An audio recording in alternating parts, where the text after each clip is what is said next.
Hello dear friends, आज मैं आपके साथ एक बहुत इंपॉर्टेंट टॉपिक डिस्कस करने जा रहा हूँ। ज़्यादातर बच्चे मुझसे रिक्वेस्ट कर रहे थे कि सर इसके ऊपर आप कोई वीडियो नहीं बना रहे हो। आज मैं आपके साथ डिस्कस करूँगा नीट 2020 के बारे में।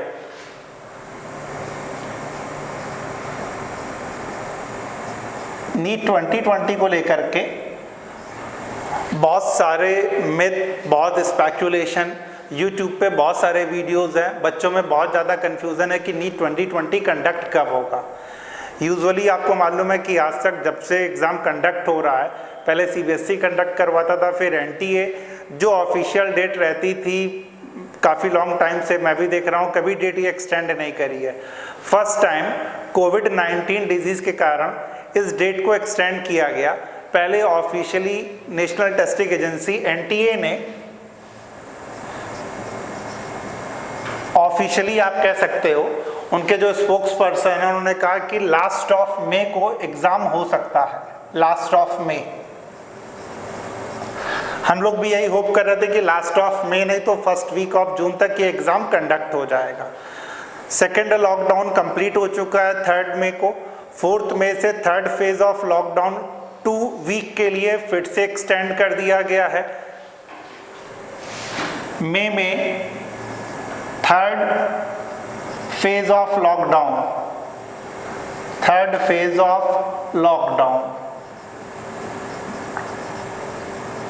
एक्सटेंड कर दिया गया है। आगे भी ये लॉकडाउन एक्सटेंड होगा ऐसा ज़्यादातर पॉसिबिलिटी है, क्योंकि केसेस लगातार इंक्रीज हो रहे हैं।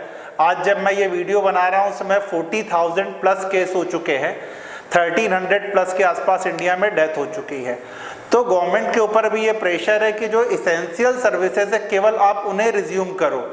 एजुकेशन ऐसा नहीं इसेंशियल सर्विसेज नहीं है, लेकिन एजुकेशन हमें प्रायोरिटी हमारी लाइफ को है कि लोगों की लाइफ को सेव किया जाए।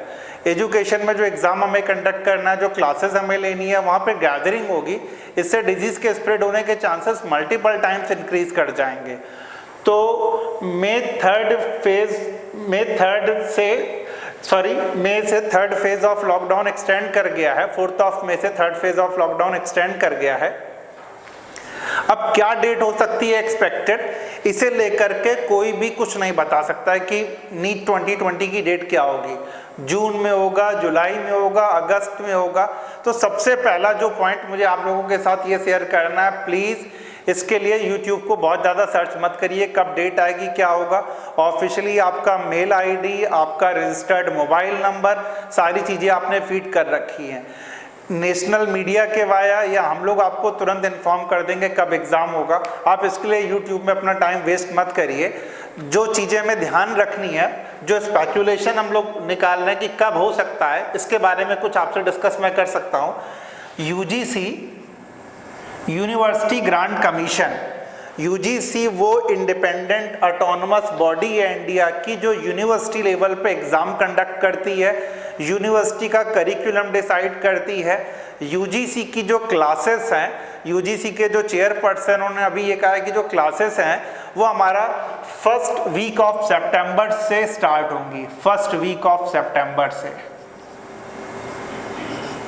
ये UGC का कहना है। तो UGC जिस तरीके से कॉलेज लेवल पे है, हमारे स्कूल लेवल पे CBSE, ICSE अलग अलग बॉडी हैं जो एग्ज़ाम कंडक्ट करती हैं, करिकुलम डिसाइड करती हैं। तो हमारा नीट 2020 कब होगा, जब हायर एजुकेशन की डेट सितंबर फर्स्ट वीक से आ रही है। पहली चीज़ तो क्लियर है, मई में नहीं होगा। जून में भी पॉसिबिलिटी मुझे बहुत कम लगती है, क्योंकि अगर मई लास्ट तक तो ये मेरे हिसाब से शायद लॉकडाउन एक्सटेंड करे, क्योंकि केसेस लगातार बढ़ रहे हैं। फिर गवर्नमेंट किस तरीके से इसे रिलैक्स करती है ये भी देखने वाली बात होगी। और हमारा जो एजुकेशन सिस्टम है जिसमें गैदरिंग होनी है, इसे तो मेरे ख्याल से सबसे लास्ट प्रायोरिटी में वो रखेंगे। तो जून में भी नहीं, जुलाई या अगस्त मुझे पॉसिबल लगता है, अगर केसेस डिक्लाइन हुए तो भी। इट डिपेंड्स, जुलाई और अगस्त।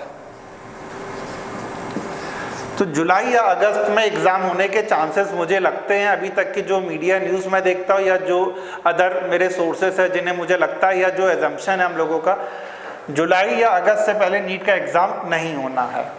नेक्स्ट, अब मैं आपके पॉइंट से डिस्कस करता हूँ कि आपको क्या प्रॉब्लम आ रही है।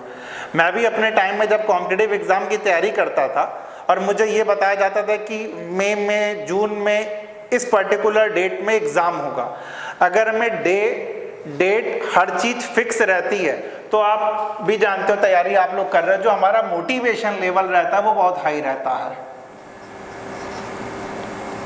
हमें टारगेट दिया गया था 3 मई को एग्ज़ाम है, हम लोगों ने फिक्स किया था दिसंबर तक हम लोग एक बार कंप्लीट कर लेंगे, जनवरी फरवरी में सेकेंड रिवीजन कर लेंगे, मार्च अप्रैल में बहुत सारे एमसीक्यूज की प्रैक्टिस करेंगे और 3 मई को अपना टैलेंट शो करेंगे और उसके बाद 5 या 6 जून को जब रिजल्ट आएगा तो प्रीफिक्स डॉक्टर लगना तय है।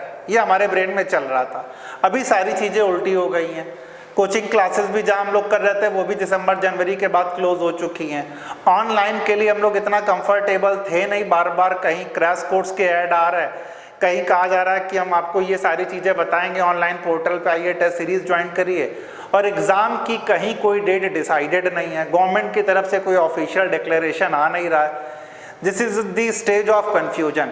जब स्टेज ऑफ कन्फ्यूजन होता है तो जैसे मैं ही कह रहा हूँ कि जुलाई या अगस्त में होगा, कब होगा डिसाइडेड नहीं है। जब तक डेट हमें कंफर्म नहीं होती हमारे अंदर वो मोटिवेशन नहीं आता, और अगर मोटिवेशन नहीं आएगा, टारगेट आपका क्लियर नहीं होगा, तो कॉम्पिटिटिव एग्जाम से आप अपने आप को बाहर कर रहे हो।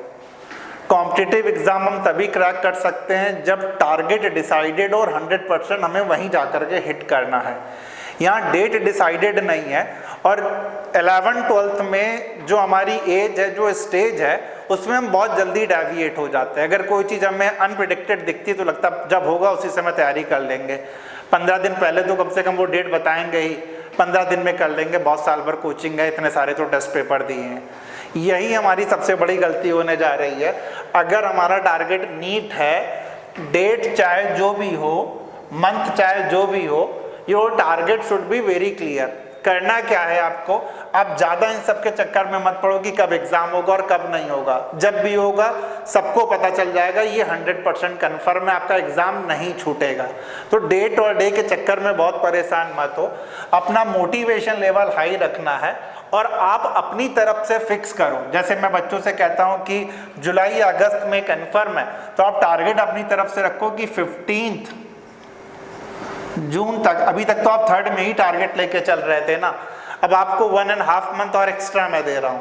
15 जून तक आप टारगेट रखो कि सारी चीज़ें एनसीईआरटी लेवल पे बिल्कुल क्लियर हो जाएं। पढ़ना क्या है, एनसीईआरटी फॉलो करनी है, जो आपने साल भर पढ़ा सिर्फ वही पढ़ना, ये बात बिल्कुल याद रखनी है। जिस कोचिंग को आपने ज्वाइन किया वो स्टडी मटेरियल फॉलो करना है, साथ में एनसीईआरटी फॉलो करना है। ऐसा नहीं है कि अभी 4 महीने का टाइम है और 4 जगह की टेस्ट सीरीज है, फ्री में तो मिल रही है, और 50,000 की जो फीस पड़ती थी अभी 4,000 5,000 में ऑनलाइन में फ्री में मिल रहा, लो इसे ज्वाइन कर लेते हैं। आप जितने नंबर ऑफ रिसोर्सेज अपने बढ़ाओगे उतने कंफ्यूज होते जाओगे। नंबर ऑफ रिसोर्सेज बढ़ाना मतलब सिलेक्शन से अपने आप को अवे करना। जो मैं शुरू से बताता हूँ, एनसीईआरटी साल भर कहीं भी आपने कोचिंग करी है, जो भी स्टडी मटेरियल आपने फॉलो किया है, बस आपको वही फॉलो करना है। एक डेट अपने आप को देनी है कि 15 जून 30 जून, एक डेट दे दो और जून तक ही रखो अपना टारगेट, क्योंकि हमें चीज़ों का कंसेप्ट क्लियर करना है। किस कंसेप्ट पे हम लोग वर्क करते हैं, रीड करना है चीज़ों को समझते हुए बहुत ज़्यादा प्रॉपरली, रिमेंबर रखना है उसे,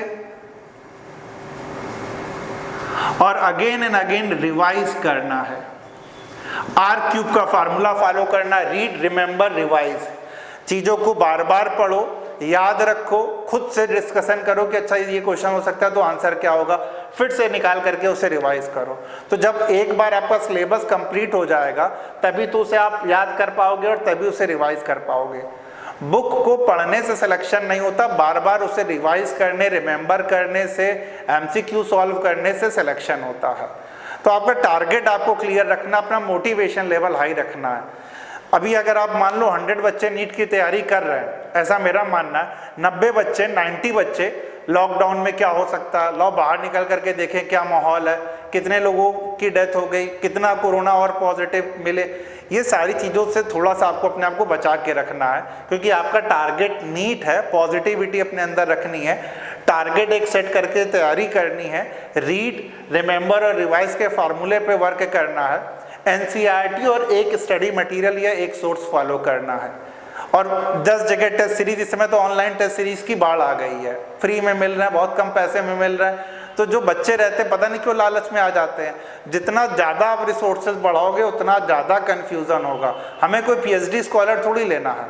अगर आप बहुत सारी बुक्स पढ़ भी लोगे तो कितना आप रिमेंबर कर पाओगे, कितना रिवाइज कर पाओगे। रीड करना उतना इम्पॉर्टेंट नहीं है जितना रिमेंबर और रिवाइज करना इम्पॉर्टेंट है। तो आपको इस कंसेप्ट पे काम करना है। जो बच्चे अपेक्स ज्वाइन करे थे, मैं उन बच्चों से ये कहना चाहूँगा कि हम लोगों का जो स्टडी मटेरियल बायो का है आप वो फॉलो करो। यूट्यूब पे एनसीईआरटी बेस्ड रिवीजन लेक्चर्स हम लोग ला रहे हैं, वो फॉलो करो। नीचे डिस्क्रिप्शन में मैं अपना टेलीग्राम का लिंक दे रहा हूँ, उस लिंक को अगर आप फॉलो करोगे तो एनसीईआरटी बेस्ड आपको चैप्टर वाइज मिलता जाएगा। तो इतनी चीज़ें हैं जो आपको फॉलो करनी है। Thank you for watching me.